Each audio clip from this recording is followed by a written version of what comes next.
rights lawyer and defender Yu Wensheng to 4 years in prison. We continue to call for the release of all of those justly imprisoned in China for exercising their basic human rights and their fundamental freedoms. Last item on China, a positive one in case you all think I only criticize them. The CCP is raising the protected status of pangolins and removing them from its official list of animals used for approved traditional medicines. I think that's great news. I called on the CCP to take similar steps to respond to other endangered species and shut down high-risk wildlife wet markets permanently. Moving on, today I have Nathan with me. We're releasing our annual country reports on terrorism. I hope everyone sees that this administration has taken on terrorist threats that other administrations simply downplay. We designated the IRGC, including its Quds Force, as a terrorist organization, the first time the authority has ever been used on a foreign government. We kept pressure on Iranian proxies like Hezbollah by encouraging our partners to designate or ban them, as Paraguay, Argentina, and now the United Kingdom did just last year. Last year, too, we held the first of 2 ministerials focused specifically on counterterrorism in the Western Hemisphere. No administration has forged closer ties in our hemisphere and alliances working on important problems like counterterrorism as we have done. The Defeat ISIS coalition has remained strong. It's completed the destruction of the so-called physical caliphate in Iraq and Syria. And thanks to our great U.S. military, Abu Bakr al-Baghdadi is dead. Now, to be clear, there's still counterterrorism work to do. ISIS and Al-Qaeda branches and affiliates in Africa, Venezuela, and Cuba, cozy ties with terrorists, and increasing ELN attacks in Colombia are problems that remain. But we're undaunted in our pursuit of bringing terrorists to justice. I'm pleased today to announce that the State Department has increased our reward offer, now up to $10 million, for information about the location of the new leader of ISIS. Coordinator for counterterrorism sales will today spend some time with you, talking you through his team's report. He's here with me to answer all of the questions you have. I mentioned previously for a moment the Maduro regime. A few comments on Venezuela. Over the last 2 weeks, the illegitimate Venezuela Supreme Court has decreed a new regime-aligned electoral commission and stolen the name and branding of 2 major political parties, replacing their leadership with Maduro's lackeys. These are unconstitutional actions. They make a mockery of democratic processes, and the Venezuelan people are fighting to protect those very freedoms that they so richly deserve. The best pathway out of the Venezuelan crisis is through a broadly acceptable transitional government to administrate free and fair presidential and parliamentary elections.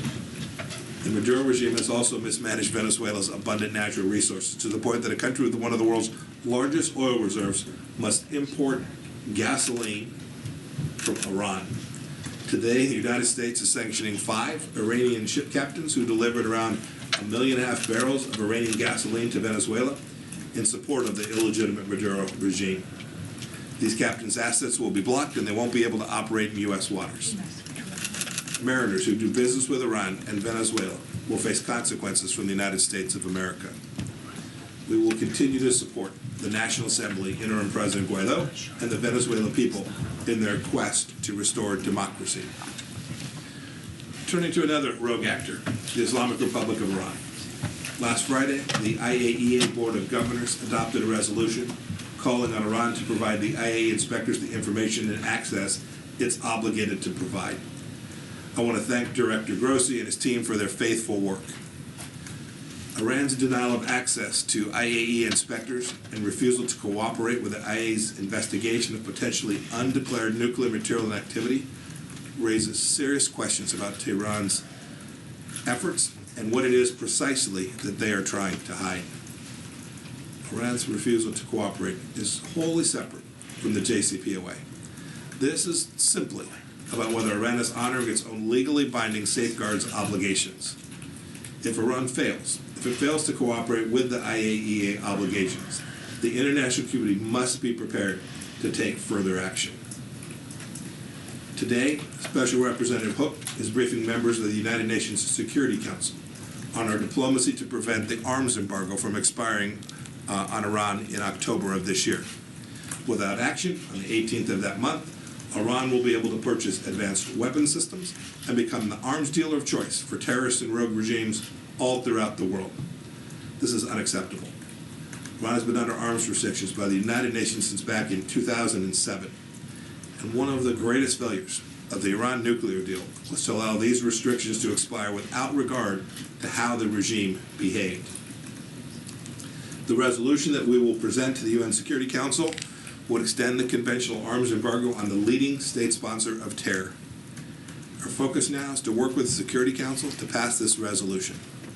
But in the event it doesn't happen, I would remind the world that the Obama administration's officials said very clearly that the United States has the unilateral ability to snap back sanctions into place. Two quotes. First, from President Obama. He said, if at any time the United States believes Iran has failed to meet its commitments, no other state can block our ability to snap back those multilateral sanctions.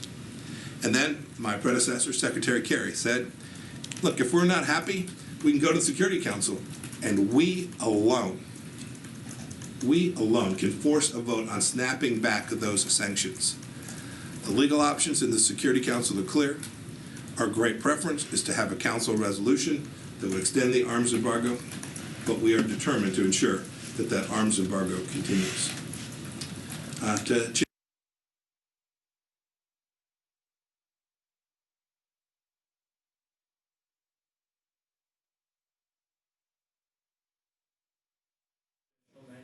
$1 to boost COVID assistance throughout the world, bring the State Department and USAID's assistance total to more than $1.3 billion,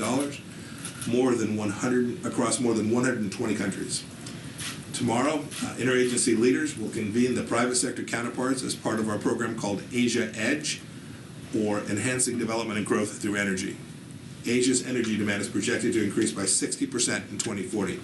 And we're proud to work through our revamped Development Finance Corporation to help pair up countries with American companies, the best partners for helping meet that need. Also tomorrow, Senior Advisor to the President Ivanka Trump, Ambassador John Richmond, and I will unveil the 2020 State Department Trafficking in Persons Report. Crushing human trafficking at home and abroad has been a high priority for President Trump and our administration, and you'll have plenty more tomorrow about how we will continue to do that. One last item. As the country begins to reopen, the Department is getting our passport team back on the field. In the coming weeks, they will aggressively tackle applications that were put on hold because of the pandemic and provide fast and efficient service for Americans that they rightfully expect. Now happy to take some questions. Hi, Raj. Hi. Welcome. Thank you. Hi, good to see you. Good to see you too, Mrs. Secretary. The Iranian President Hassan Rouhani said that Iran has no problem with talk to the United States, and I quote, only if the United States fulfills its obligations under the nuclear deal, apologizes and compensates Tehran for its withdrawal from the 2015 deal. Your response there? Yeah, I mean, that's not remotely serious.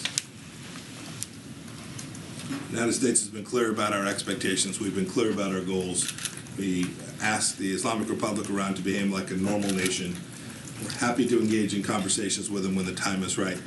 But the conditions that suggest somehow we give a bunch of money to the Iranians so they can foment terror around the world is simply ludicrous.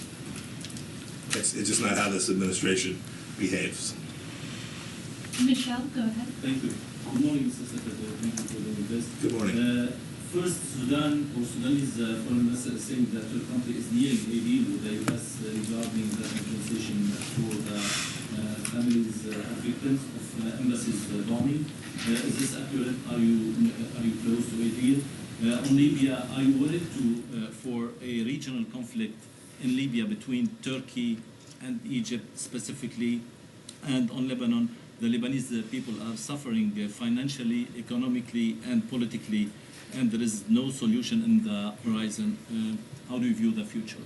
So I'll take them in reverse order. On Lebanon, our policy is very clear. We are fully prepared to support a government that conducts real reforms and operates in a way that is not beholden to Hezbollah. When that comes, when the government demonstrates, whoever that is, demonstrates their willingness and capacity to do that, I think not only the United States, but the whole world will move in to assist the Lebanese government get its economy back on its feet. We're prepared to do that. It's the right thing for the Lebanese people. It's what the protests that are taking place not only in Beirut, but all around Lebanon are asking for. Real reform, real change, a fundamental shift away from Hezbollah as the governing power inside of Lebanon. Second, for Libya. We've worked closely with our European partners to try and get these talks restarted. I was in Berlin now several months back.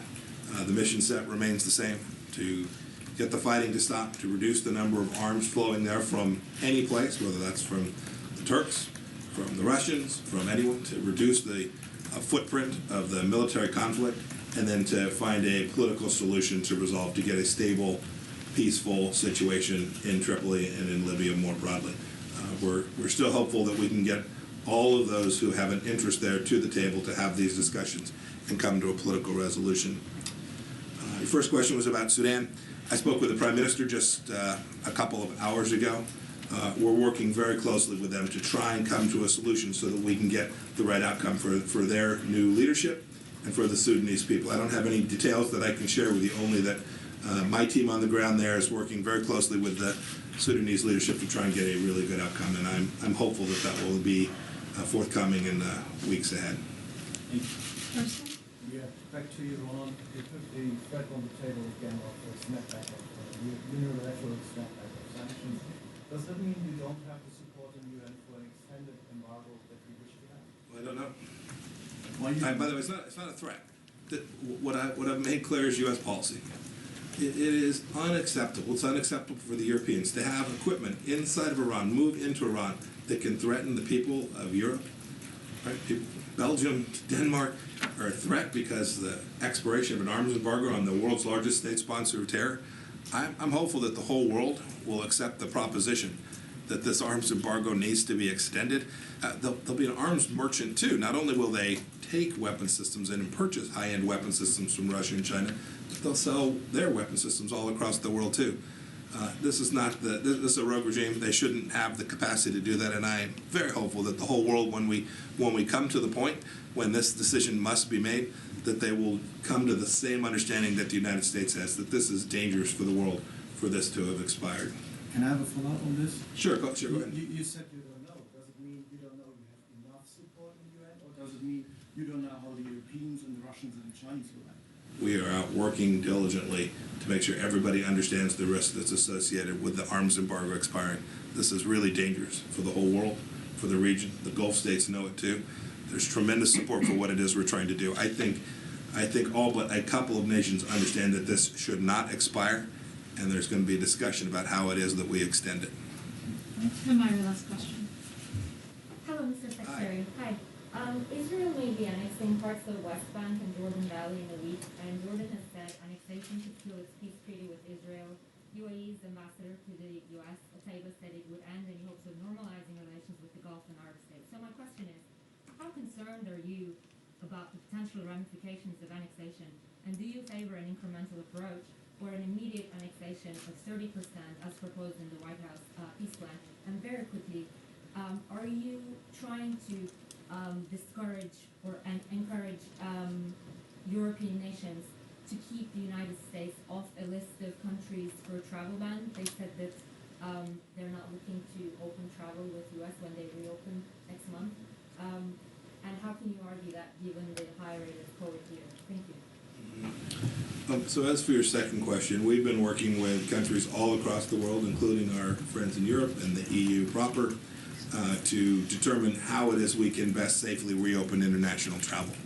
It's important for the United States to get Europeans the capacity to travel back to the United States. It's important, very important for the Europeans to fully reconnect with the American economy as well. I think leaders all across those two places understand the importance of this. And so we've been working with them for quite some time on this. I am confident that we will find a set of conditions that create sufficient health and safety protections, sufficient travel opportunity that will get the private sector. That's important in this too. We have to make sure that we have all of the elements in place to reopen travel between the EU and the United States. We're working on finding the right way to do that, the right timing to do it, the right tactics to have in place.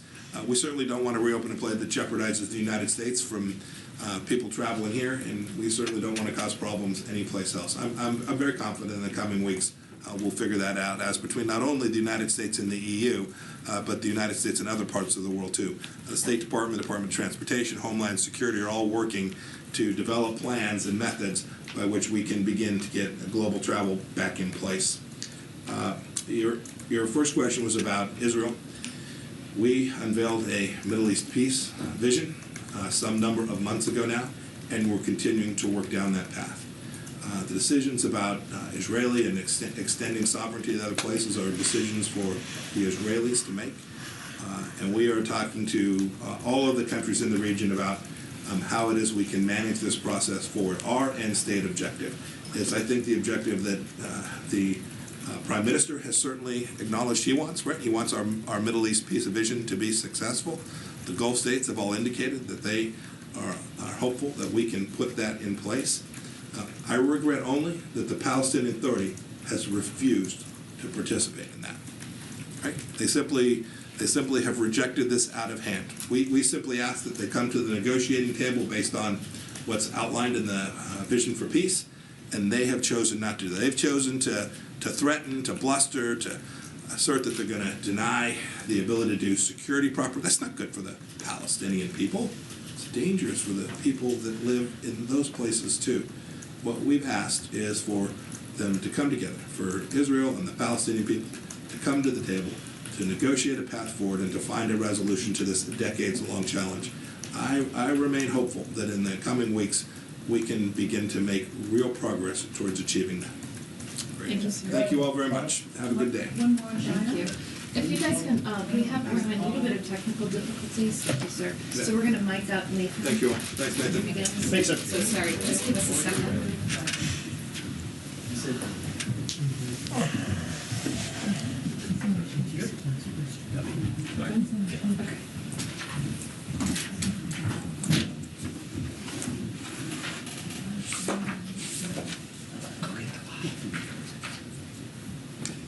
Thanks, Morgan. Thanks, everyone, for being here this morning. I won't repeat the significant accomplishments that the Secretary highlighted in his announcement, but I do want to emphasize a few key points from the 2019 country reports on terrorism.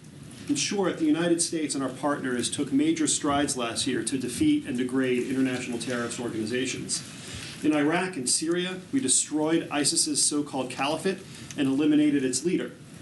Now we're taking the fight to ISIS and al-Qaeda affiliates around the world, intensifying our efforts to ensure that we are able to protect American lives and American interests globally. We're particularly focused on Africa. In 2019, ISIS-affiliated groups were active across the continent, including in the Sahel, the Lake Chad region, and East Africa. As for al-Qaeda, its African affiliates are among the world's most dangerous terrorist groups, including al-Shabaab in the Horn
from Syria and Iraq, facing criminal charges. Capacity to detect that no other government can. The goal is to enable government needing to rely on the United States for identify key priorities and efforts to counter terrorist threats using all tools of the resulting successes are clearly. With that brief summary, I'd be happy to answer some questions. Hi, thanks for being here, Professor. Two questions for you. The full report yet, but last year the report talked about ISIS evolving worldwide. I know that you just discussed the caliphate of ISIS being gone in Syria and Iraq, but worldwide, what's the update? Has it grown or has it shrunk since last year? It's evolved. We're seeing a continued evolution in ISIS from a entity that purported to control territory to one that is instead a network, a global network that reaches every inhabited continent. And this network not only plans and commits attacks on its own, it also continues to inspire individuals to commit attacks of their own devising. And as an example of that, I would refer you to the Easter Sunday attacks in Sri Lanka last year. A gruesome and vivid example of what ISIS-inspired terrorists are capable of doing. And so as ISIS evolves into a global network that lacks a physical so-called caliphate, it's important for the United States and our partners to evolve as well in using a different set of tools to get at this challenge. Sometimes military force is the appropriate tool. We saw that in Syria and Iraq. But oftentimes in this new stage of the fight, we will be prioritizing law enforcement to prosecute ISIS-affiliated terrorists for the crimes they've committed. Counterterrorism finance to cut off the flow of money to ISIS and its affiliates around the world. Counter-messaging so that we can delegitimize the radical ideology that ISIS uses to inspire the next generation of recruits. And border security measures to ensure that ISIS fighters are not able to enter the United States or cross international borders where they could wreak havoc. Thanks. Can I ask you one question on China? Yeah. So the report points out that the Chinese have, put together these Uyghur detention camps, and it says that, quote, the actual goal that the United States assesses is that it's the repression of religious and ethnic minorities in these camps. How effective is it to have something like this written in the report, to have a stated policy goal of being opposed to these detention camps, when there are reports that the president told President Xi that he could keep building these concentration camps? Look, I'm not going to play the Washington, D.C. rumor mill game. The position of this administration has been clear from the get-go. Religious liberty is one of the most fundamental priorities, not only of the United States historically, but of this administration. And we have done more than any predecessor to raise the profile of this issue. Ambassador Brownback has launched the International Religious Freedom Alliance. The Vice President has been outspoken on this issue. And religious freedom means religious freedom for all.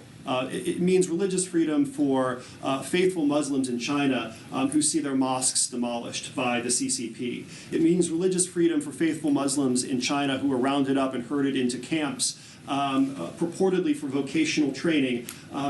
Doctors and professionals don't need vocational training. Religious freedom is a core American value, and this administration is going to continue to advance that value, including in our relations with China. Kim? Ambassador Sales, the UN earlier this year found that al-Qaeda in Afghanistan remained close to the Taliban. I don't see much mention of it here. Are you tracking any division between the two as per the U.S.-Taliban peace agreement? And then also the update on white extremism, white extremist terrorism.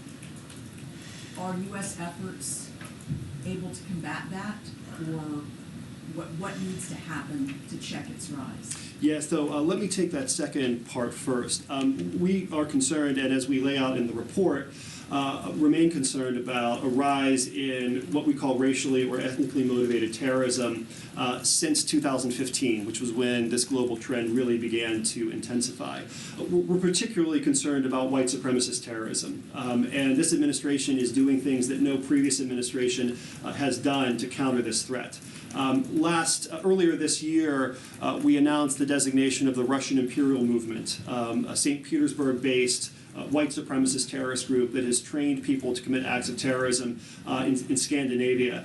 This is the first time, it was a historical development because it was the first time the United States has ever used its sanctions tools to confront the threat of white supremacist terrorism.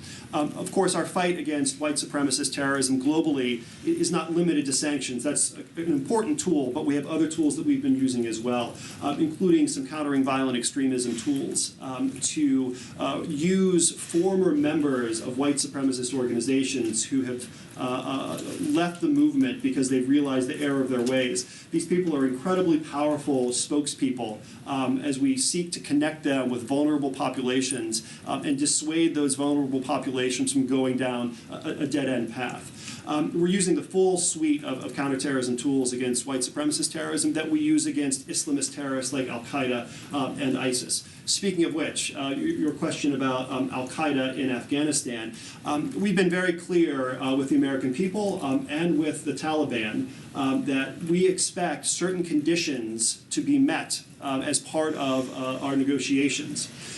We have honored our commitments with respect to troop presence in Afghanistan thus far, and we expect the Taliban to honor their commitments to make a clean break from all terrorist organizations. Our end state in Afghanistan is that it can never again be allowed to be a platform for terrorist activity that threatens the U.S. homeland, that threatens our people abroad, or that threatens our allies or interests. Saeed? Thank you, Morgan. Thank you, Ambassador. Sir, do you think that extrajudicial killing by an occupying force should be considered as a form of state terrorism? The reason I ask you is because yesterday the Israelis killed a young relative of mine, 27 years old, for doing nothing. So how should such an incident be accounted or counted or classified? And how should it be investigated? Thank you. So I'm very sorry to hear about the loss. Having heard about it now for the first time, I'm not in a position to comment on how to characterize a particular incident. But as a general matter, I can tell you that it is appropriate and necessary for nations to use force in appropriate circumstances to defend themselves against terrorist threats. Another principle is equally true, and that is when using military force, all nations must comply with the law of armed conflict to ensure that force is only directed at actual combatants, actual threats, and not at innocent civilians. How those two related principles apply in a given case, I can't answer that in the abstract, but the U.S. position on the use of force and the need to comply with the law of armed conflict has been clear for decades. Robert, go ahead. Thank you, Morgan. Thank you, Mr. Ambassador. So the State Department issued its determination about Hong Kong in pursuant to the Hong Kong Policy Act and the Hong Kong Human Rights and Democracy Act. And the determination was that Hong Kong was not sufficiently autonomous to enjoy differential treatment with respect to how the State Department treats China. Just wondering, at what point do we see what action will be taken in line with that determination with respect to Hong Kong? And a follow-up question is, our understanding is that there is also supposed to be a separate report on Hong Kong's export controls, and so we're wondering when we might see that report. Thank you. So on the second, I don't have anything to share with you on that, but if you follow up with us offline, I'm sure we can connect you with the right people who are tracking that. Hong Kong has been a bastion of liberty, and Hong Kong's prosperity is intimately connected to its status as a beacon of liberty. Our policy has been clear, and our expectations with the Chinese Communist Party have been clear. China made certain commitments to the UK. It made certain commitments to the world in connection with the Sino-British Declaration. We expect China to live up to its commitments. We expect China to honor its word and allow the people of Hong Kong to continue to enjoy the liberties and therefore the prosperity that have made Hong Kong the envy of that part of the world and indeed the rest of the world. Carol, and then we'll get Nick. I think there's good two that haven't gone yet. Ambassador, some of the white supremacist groups that you mentioned overseas have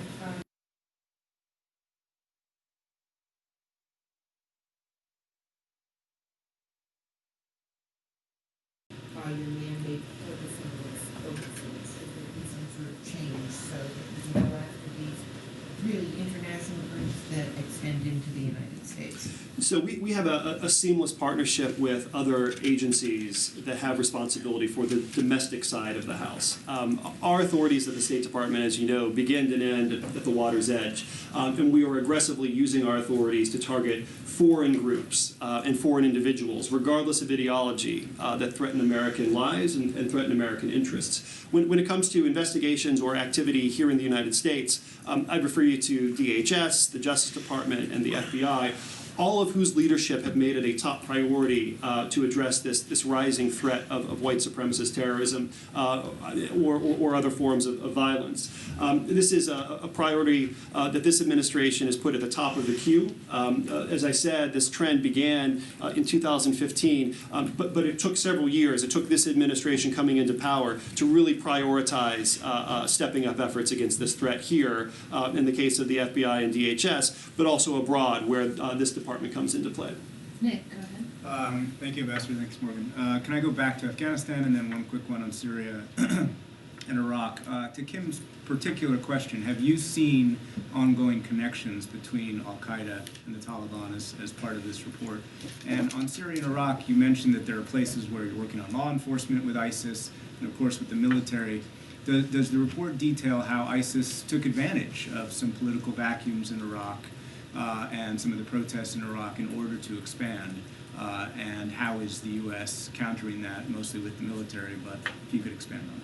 Sure. On Afghanistan, I can't comment on any intelligence matters, but our position is not a secret. It's not a secret to you or the American people, nor is it a secret to the Taliban. We expect the Taliban to live up to the commitments they have made, including a break from any terrorist organization that operates in Afghanistan that could threaten the United States. We'll be monitoring very closely to ensure that the Taliban does in fact live up to its commitments and its obligations under the agreement.